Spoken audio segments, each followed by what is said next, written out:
नमस्कार, मैं हूँ शिवानी और हम देख रहे हैं एथिक्स। एथिक्स में आज हम डे 67 वाला क्वेश्चन डिस्कस करने वाले हैं। क्वेश्चन डिस्कशन स्टार्ट करने से पहले मुझे आपसे एक रिक्वेस्ट है, प्लीज़ टेलीग्राम चैनल ज्वाइन करें। वहाँ पे डेली क्विज़ होती हैं जो कि यूपीएससी PYQ से क्यू है, तो उसका मैंने एक्सप्लेनेशन भी अपलोड किया है। तो वो कैसे लगा आपको वो भी मुझे बताना। अगर वो ज़्यादा लग रहा है तो कंसाइज भी हम कर सकते हैं उसको, तो आप मुझे वो बता सकते हैं। और कोई चेंजेस भी उसमें लाने हैं तो वो भी आप मुझे बता सकते हैं। और एक बात है, जिन्होंने एथिक्स को बिल्कुल ही नहीं पढ़ा है, प्लीज़ आप दिसंबर मंथ में आपका एथिक्स कंप्लीट करें। बाद में आपको टाइम नहीं मिलेगा, बाद में आप प्रैक्टिस करेंगे या पढ़ेंगे। तो इसीलिए जो भी आपके मेंस ओरिएंटेड सब्जेक्ट है वो अभी कंप्लीट करें। अभी दिसंबर जनवरी तक आप कंप्लीट कर सकते हो पूरे सब्जेक्ट मेंस ओरिएंटेड। तो यही बताना था आपको।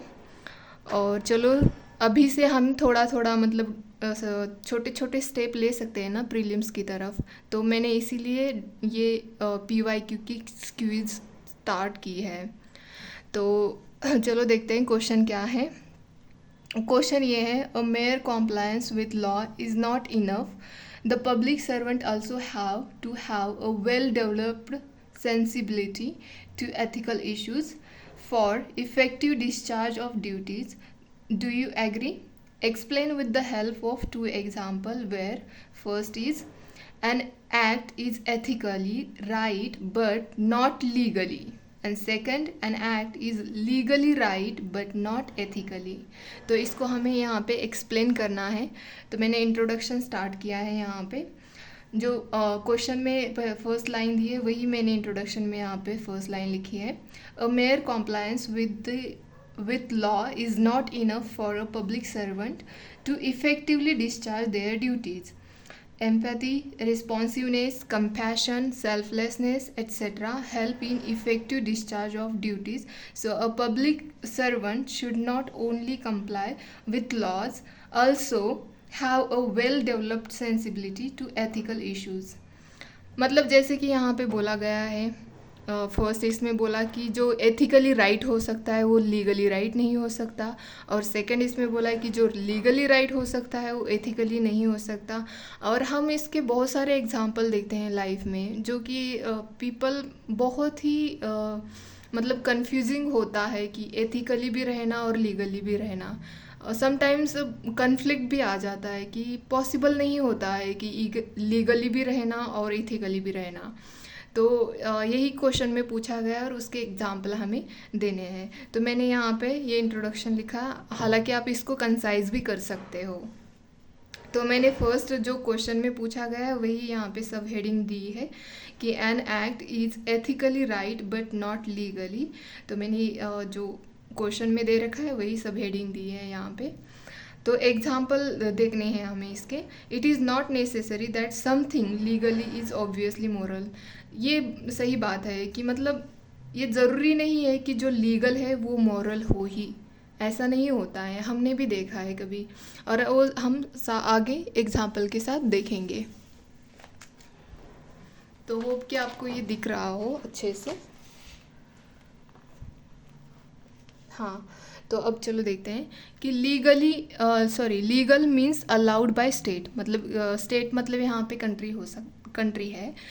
तो एग्जाम्पल लिखे है मैंने यहाँ पे, civil disobedience movement was an ethical way of expressing political view points but legally disobey laws. क्योंकि लॉ के अंदर ऐसे नहीं लिखा था ना कहीं पे भी कि आप ये मूवमेंट चला सकते हो, ऐसे कहीं पे भी नहीं लिखा है।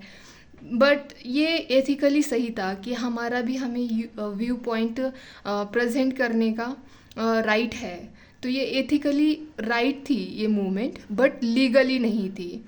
तो इसका एग्जांपल हम लिख सकते हैं। जहाँ पे भी आपको ऐसे एथिक्स में दिख जाता है ना, मतलब क्वेश्चन ऐसा होगा कि आपको लीगली और एथिकली बताना हो, तब वो आप इसका एग्जांपल दे सकते हो। सेकंड यहाँ पे मैंने लिखा है, second example, abortion may be legally wrong but for a rape victim it may be allowed on ethical grounds. क्योंकि देखो जिसके साथ रेप होता है तो हालांकि ये इथिकली बहुत ही गलत हो जाता है। तो वो बच्चा भी रखना बड़ा मुश्किल हो जाता है, पहले ही उसकी मेंटल हालत इतनी सही नहीं होती है। तो एथिकली ग्राउंड पे इसको मतलब अलाउड किया जा सकता है। और अब अबॉर्शन तो मतलब लीगल नहीं है, आप देख सकते हो ना, कानून के द्वारा मतलब आप अबॉर्शन नहीं कर सकते हो। अभी भी फ़िलहाल कुछ दिनों के पहले ही एक सुप्रीम कोर्ट में एक केस चल रही थी, जिस महिला की 24 वीक्स से भी ज़्यादा मतलब प्रेगनेंसी पीरियड हो चुका था, बट वो अबॉर्ट करना चाहती थी क्योंकि वो मतलब उसकी वो थर्ड टाइम थी, तो वो 3 बच्चे नहीं संभाल सकती थी, इसीलिए उसने सोचा था। तो वो भी आप देख सकते हो, ताकि आपको फ्यूचर में एग्जाम्पल देने के लिए आ सकता है एथिक्स में। तो मैंने यहाँ पे, आप एक भी एग्जाम्पल दे सकते हो, सफिशिएंट है।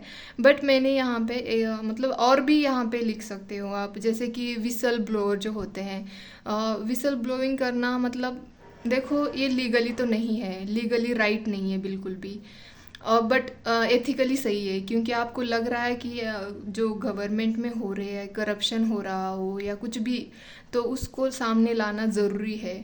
तो ये एथिकली सही है। बट अगर लीगली देखा जाए तो आप मतलब कोई भी कॉन्फिडेंशियल इंफॉर्मेशन होती है वो आप लीक नहीं कर सकते हो, और गवर्नमेंट के अगेंस्ट नहीं जा सकते हो, ये भी होता है ना। तो ये भी एग्जांपल आप लिख सकते हो यहाँ पे। तो सेकंड यहाँ पे मैंने लिखा है जो हमारे क्वेश्चन में पूछा गया है, जैसे कि an act is legally right but not ethically, मतलब लीगली राइट है बट एथिकली नहीं है।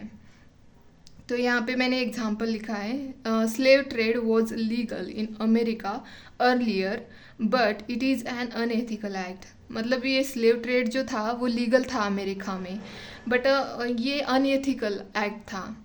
तो ये भी आप एग्जांपल दे सकते हो। और सेकंड मैंने यहाँ पे लिखा है, while slum settlements are required to be cleared legally, the human right to housing and shelter makes it unethical to do without alternative arrangements first.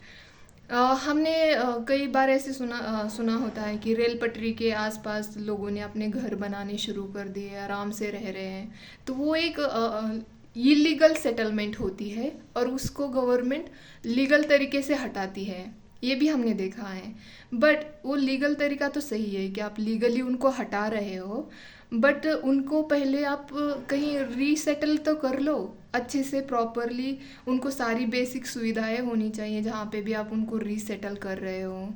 तो अगर देखो, हटाना तो ये लीगली है, बट आप उनको बिना सेटल किए हटा रहे हो तो वो अनएथिकल है, मतलब एथिकली वो सही एक्ट नहीं है। तो हमने यहाँ पे ये एग्जांपल देखा।